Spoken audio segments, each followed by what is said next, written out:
საქართველოს პროკურატურა სამართლიანი არჩევნებისგან 2024 წლის არჩევნების პარალელური დათვლის შედეგებს ითხოვს. დოკუმენტების ამოსაღებად პროკურატურამ არასამთავრობო ორგანიზაციაში წერილი უკვე გააგზავნა. საქმე ეხება არჩევნების გაყალბების სქემას. თუმცა არსად ყოფილა ნათქვამი, რომ 2024 წლის არჩევნები დათვლის დროს გაყალბდა.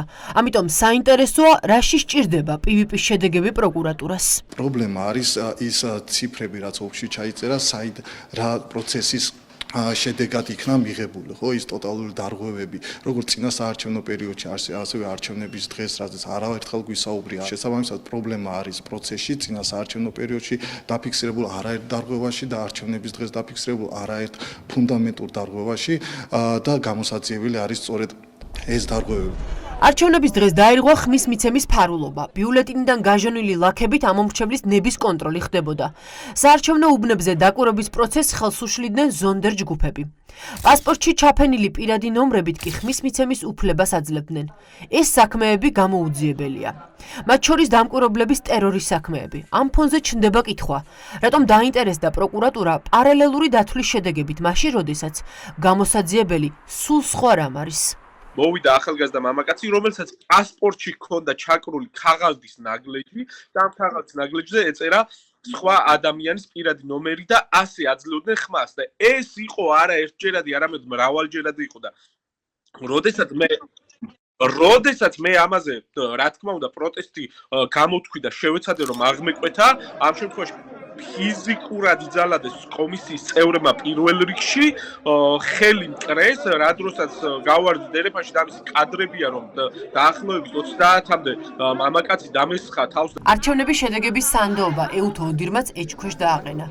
დოკუმენტში ეწერა, რომ საჩივრების უარყოფამ, საარჩევნო კომისიებისა და სასამართლოების მიერ კენჭისყრის და შემდეგ პერიოდში საჩივრების განხილვის არარსებობამ ძირი გამოუთხარა პროცესის სანდოობას და ამომრჩეველს გაუჩინა შიში. ოპოზიცია ფიქრობს, რომ ახლა ქართული ოცნება ცდილობს შექმნას განცდა, რომ თითქოს სამართლიანი არჩევნების და ცესკოს პარალელური დათვლის შედეგები ერთმანეთს ემთხვევა და არჩევნები არ გაყალბებულა. იყო ადამიანების პირადი ნომრებით манипуляცია, ტექნოლოგიზებული კარუსელი, ფარულობის პრინციპის დარღვევა, ტოტალური მოსყიდვა, აი ამან გამოიწვია ის შედეგი, რომელიც გამოაცხადეს. შესაბამისად, სასაცილოა, რომ ქართული ოცნების პროკურატურა დადებს ქართული ოცნების ცესკოს მიერ ადმინისტრირებულ ეგრეთ წოდებულ არჩევნებზე რაიმე დასკვნას. ამ დასკვნას ბუნებრივია ექნება ჩალის ფასი. მშრალი მონაცემები და მშრალი რიცხვები რეალურად არაფერს არ ამტკიცებს, იმიტომ რომ ვიცით манипуляციების, მოსყიდვების, ფარულობის პრინციპის დარღვევით, რომელმაც მე ამომრჩევლის ნების კონტროლი გამოიწვია, ასე მიღებული მშრალი დაწერილი რიცხვები თუ ერთმანეთს დაემთხვევა, ამით პროკურატურა რა თქმა უნდა ვერაფერს დაამტკიცებს. არჩევნების გაყალბების პროცესში ქართული ოცნების მოკავშირეები იყვნენ ეგრეთ წოდებული გონგო ორგანიზაციის დამკვირვებლები, რომლებსაც რამდენიმე ამოცანა ჰქონდათ. გაენეიტრალებინათ დამკვირვებლები, მმართველი პარტიის წარმომადგენლებთან ერთად უბანთან მობილიზებული გამყალბებლები შეეყვანათ უბნებზე და საჭიროების შემთხვევაში შეექმნათ ქაოსი, რაც რა თქმა უნდა იძლეოდა საშუალებას ყურადღების მიღმა განეხორციელებინათ ვერიფიკაციის პროცესი და გამყალბებლებისთვის ბიულეტინი მარტივად გადაეცათ. ასე გაყალბდა არჩევნები.